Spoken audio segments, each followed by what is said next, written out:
নমস্কার বন্ধুরা, welcome back to my channel. জোরহাটে পড়ে গেছে জানো তো, অসম্ভব গরম।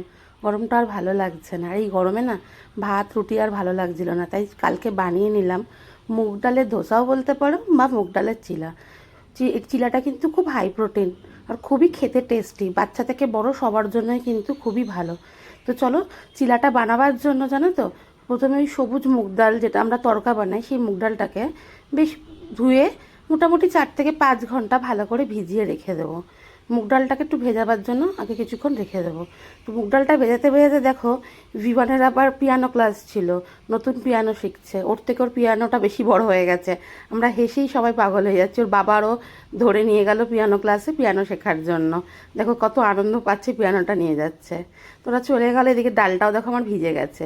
এবার ডালটা দেখো একটা মিক্সার গ্রাইন্ডার জারে ট্রান্সফার করেছি, তার মধ্যে 1 টুকরো আদা আর একটু কাঁচা লঙ্কা দিয়ে ডালটাকে খুব ভালো করে আগে একদম স্মুথ পেস্ট করে নিয়ে নেবো।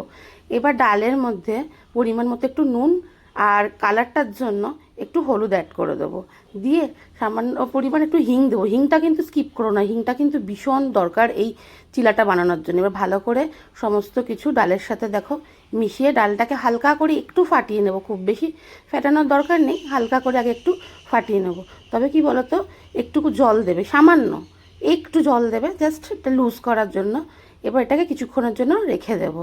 তার সঙ্গে একটা চাটনি বানাবো, দেখো তার জন্য একটু বাদামটাকে শুকনো প্যানে একটু নাড়াচাড়া করে নিচ্ছি, আর সামান্য একটু ছোলার ডালও দিয়েছি। এই দুটোকে খুব ভালো করে ড্রাই রোস্ট করে নেবো, নিয়ে একটু একটা থালার মধ্যে ঢেলে ঠান্ডা করে নেবো। দিয়ে এটা মিক্সার গ্রাইন্ডারের মধ্যে দিয়ে তাতে নারকেল দিতে হবে, তার সঙ্গে একটু আদা, একটু কাঁচা লঙ্কা দিয়ে ভালো করে এটাকে কিন্তু বেটে নেবো। বেটে দেখো একটা পাত্রের মধ্যে আমি ঢেলে রেখেছি। এবার এটা চাটনিটার মধ্যে দেখো একটু ফোড়ন দেবো, তার জন্য দেখো একটা তড়কা প্যানে কালো সর্ষে, শুকনো লঙ্কা আর কারি পাতাটা দিয়ে একটু হালকা করে নাড়াচাড়া করে নিয়েছি, নিয়ে ফোড়নটা এবার চাটনির মধ্যে ঢেলে দেবো। দিয়ে চাটনির সঙ্গে ফোড়নটাকে খুব ভালো করে দেখো মিশিয়ে নিলেই কিন্তু চাটনিটা রেডি। আর এই চিলাটা খাওয়ার জন্য কিন্তু চাটনিটা খুব দরকার, আর চাটনিটা হয় খুব টেস্টি। এর মধ্যে সামান্য একটু নুন দিয়ে দেবো, আর হ্যাঁ, এটা না বাটার সময় সামান্য একটু আমি তেঁতুল দিয়েছিলাম এর মধ্যে। আর দেখো এত গরম পড়েছে যে আমি একটু আবার হাওয়া খেতে বাইরে চলে এসেছি। তো এবার চলো ভেতরে স্টাফিংটা রেডি করে নিই। তার জন্য দেখো কিছুটা পনির হাত দিয়ে ভেঙে গুঁড়ো গুঁড়ো করে নেবো। তার মধ্যে সামান্য পরিমাণে একটু পেঁয়াজ দেবো, আর ভিভান একটু ঝাল খেতে পারে না বলে অল্প করে একটু কাঁচা লঙ্কা দিলাম, আর স্বাদ মতো একটু নুন দিয়ে দেবো, ব্যাস সিম্পল, আর কিচ্ছু লাগবে না। এবার ভালো করে সব কিছুকে একসাথে মিশিয়ে নিলেই পনিরের ভেতরে স্টাফিংটা আমাদের দেখো রেডি হয়ে যাবে। তো চলো এবার মুগ ডালের ধোসা বা চিলাটা বানিয়ে নিই। সবার প্রথমে একটা দেখো ধোসার তাওয়া নিয়েছি, তোমরা চাইলে এমনি প্যানও নিতে পারো। তাতে সামান্য 1 ফোঁটা তেল দিয়ে টিস্যু পেপার দিয়ে তেলটা পুরো তাওয়ায় স্প্রেড করে দেবো, দিয়ে বেশ একটু গরম হতে দেবো, দিয়ে একটু জলের ছিটে দিয়ে দেবো। জলটা পুরো তাওয়াতেই শুকিয়ে দেবো যাতে টেম্পারেচারটা একটু কমে যায়। এবার ধোসা ব্যাটারটা বা চিলা ব্যাটারটাকে দেখো দেবো, দিয়ে গোল হাতার সাহায্যে কিন্তু এটা খুব সুন্দর করে যেমন ধোসা স্প্রেড করে ঠিক সেইভাবেই কিন্তু ভালো করে দেখো তাওয়ার মধ্যে স্প্রেড করে নেবো।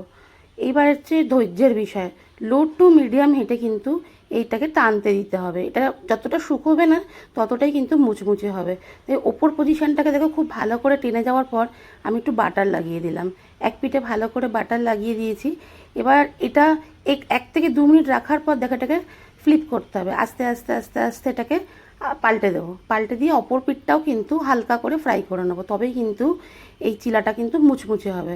ভালো করে অপর পিঠটা আগে দেখো ফ্রাই হতে দিয়ে দেবো। যেই অপর পিঠটা আমাদের ভালো করে ফ্রাই হয়ে যাবে, তখন আবার আমরা যে পনিরের স্টাফিংটা রেডি করে রেখেছি সেই স্টাফিংটা ভেতরে ভরে দেবো। সুন্দর করে ভরে ভাত করে দিলেই কিন্তু দেখো আমাদের একদম চিলা রেডি।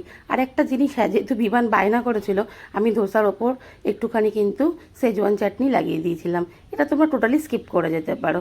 তো চলো দেখো আমাদের মুগ ডালের ধোসা বা চিলা যেটাই বলো সেটা কিন্তু রেডি হয়ে গেছে। আর একটুখানি খুব সুন্দর করে দেখো আমি একটুখানি সাজিয়ে নিয়েছি।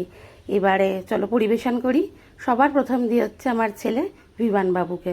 তো তোমরা আগে দেখতে পারবে যে ভিভানের রিয়াকশানটা কেমন এটা খাওয়ার পর। ভিভানকে দেখো দিয়েছি, ও চাটনি দিয়ে ডিপ করে খাচ্ছে। এবার দেখো ওর মুখের এক্সপ্রেশন দেখি বোঝা যাবে যে কি হয়েছে না হয়েছে। ওকে দেখার পর আমার একটু শখ হলো যে আমি একটু খেয়ে চেক করে দেখি কেমন হয়েছে। কিন্তু বিশ্বাস করে এক কথায় অসাধারণ, তোমরা কিন্তু একবার বানিয়ে খেও। তো চলো ছোট্ট ভিডিওটা এই অবধি, তোমরা সবাই ভালো থেকো, সুস্থ থেকো।